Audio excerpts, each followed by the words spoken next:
Ini lagi, ibu yang punya cucu banyak melalaikan sholat, kebanyakan itu gara-gara cucu.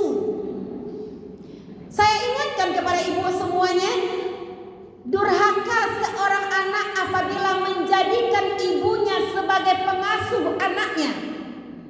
Coba bayangkan, 9 bulan lamanya kita numpang di rahim orang tua kita, menghadirkan kita ke dunia ini, taruhan nyawa orang tua kita menghadirkan kita ke dunia ini, membesarkan kita. Orang tua kita sudah melalaikan sholatnya, kadang-kadang puasa pun bolong-bolong, kadang-kadang puasa sampai detik ini belum kita ganti, itu gara-gara melahirkan anak. Maka ketika anak kita udah menikah atau kita udah menikah, jangan kita jadikan orang tua kita pembantu, pengasuh anak-anak kita. Titipkan anak seharian sama orang tua. Nenek bilang, saya ikhlas Bu Ustazah mengasuh cucu saya Ustazah. Maaf ibu-ibu, nenek di dunia ini selalu ikhlas kepada cucunya. Nenek di dunia ini lebih sayang sama cucunya ketimbang anaknya. Gak ada nenek yang menolak. Tetapi kita yang mikir, kita yang memikir di dalam Islam, ketika menjadikan orang tua kita pembantu, pengasuh cucu kita, maka kita sudah berdosa. Jangan kasih beban anak kita dengan kita mengasuh cucu. Kalau sayang sama cucu, Bu, yuk silakan main sama cucu, main-main, bergembira. Tetapi yang tidak diizinkan, nitipkan, kadang-kadang anak itu menitipkan cucu kepada neneknya seharian, atau 2 harian, atau seminggu, atau sebulan, atau bertahun. Kenapa hidup celaka? Kenapa hidup tidak pernah bahagia? Karena kita mungkin pernah menjadikan orang tua kita pembantu anak-anak kita. Na'udzubillahi min zalik. Biarkan, kalau kita tidak sanggup mengasihi orang tua kita uang, kita belum bisa membahagiakan orang tua kita dengan kemewahan, tolong bahagiakan orang tua kita dengan membebaskan dia dari pekerjaan. Coba pikir, ibu yang udah punya cucu, yang udah jadi nenek, pasti itu udah ada yang sakit. Sakit lutut, sakit kaki, susah berdiri. Pengennya nenek-nenek ini tenang beribadah. Jangan kasuh-kasuh cucu, kadang udah membungkuk masih gendong cucu. Saya senang, saya kasihan. Saya tanya kepada nenek, nenek kok gak ke masjid, Nek? Ngasuh cucu, Bu Pit. Sedih saya, Bu.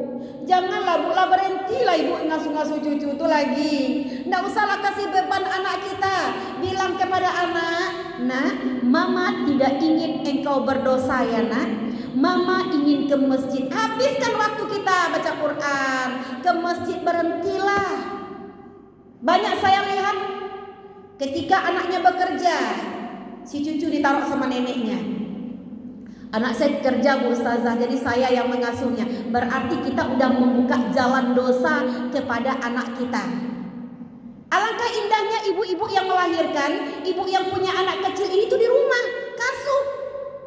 Rugi kita kalau membesarkan anak bercampur dengan si neneknya. Coba apa yang ruginya? Yang pertama, kita udah menyusahkan orang tua ketika kita memberikan hak asuh anak kita kepada orang tua. Udah, dosa satu.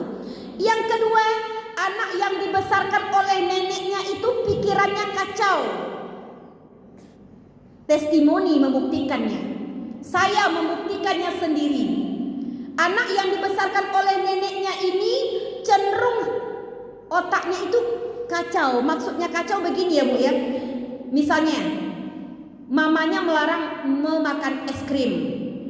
Mamanya nih, anak kita jangan makan es krim. Apa kata nenek? Kasih aja lah, ada apa-apa. Dimanapun nenek pasti sayang sama cucunya. Ketika mamanya memarahin anaknya, dicubitnya anak, jangan dicubit anak, kata si nenek. Sini sama nenek. Anaknya ini merasa mendapatkan perlindungan ketika dia berbuat salah. Itu kerugian anak ketika kita membesarkan bersama neneknya. Jadi ibu-ibu kalau anak kita udah menikah, berikan tanggung jawab kepadanya. Ini kita kita kamu mengasuh anak ya, tolong tanggung jawab. Biarkan anak kita membesarkan anaknya sesuai dengan ilmunya, dengan caranya. Karena membesarkan anak itu setiap kita berbeda. Misalnya kita membesarkan anak kita dengan cara seperti ini, anak kita pasti membesarkan cucu kita, membesarkan cucunya dengan caranya masing-masing. Itu tidak sama dari zaman ke zaman. Gitu ya Bu ya. Tak usah lagi kasuh-kasuh cucu ya Bu ya. Ibu datang aja ke masjid, pergi arisan ya udah. Oke?